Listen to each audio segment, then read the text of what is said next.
Écoute, merci pour cette prise de recul. Écoute, c'est très cool. Je te remercie d'avoir participé à ce podcast. Est-ce que je peux te demander comment tu t'es senti, comment tu as vécu ce podcast?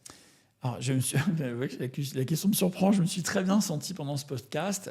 Comme d'habitude. Alors, c'est une tradition que j'aime bien. J'aime bien aussi, moi aussi, avoir un retour d'expérience, voir ce que je peux améliorer, puis voir si les gens avec qui je travaille ici sont satisfaits, se sentent bien. Voilà, donc c'est pour ça que je te pose cette question, mais je t'avais pas dit que je te la poserais.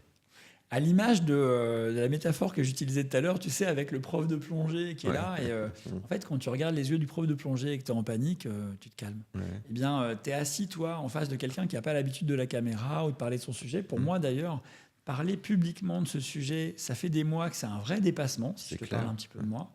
Et ouais, j'ai du mal, tu vois, à parler de ça sur les réseaux sociaux parce que je sais à quoi je me confronte comme culture, etc. Donc, c'est une forme de coming out. ouais, j'avais envie d'y aller un peu plus discrètement, en prenant le temps, etc. Puis je m'aperçois qu'en fait, il y a un moment donné, il faut afficher ses convictions aussi. Et pour faire bouger les lignes, ça passe par là. Donc, pour moi, j'ai un petit peu pris mon courage à deux mains en venant te voir ici. Et je te remercie de m'avoir mis à l'aise simplement par ta posture. Tu vois, pour moi, tu es un facilitateur d'expérience de podcast.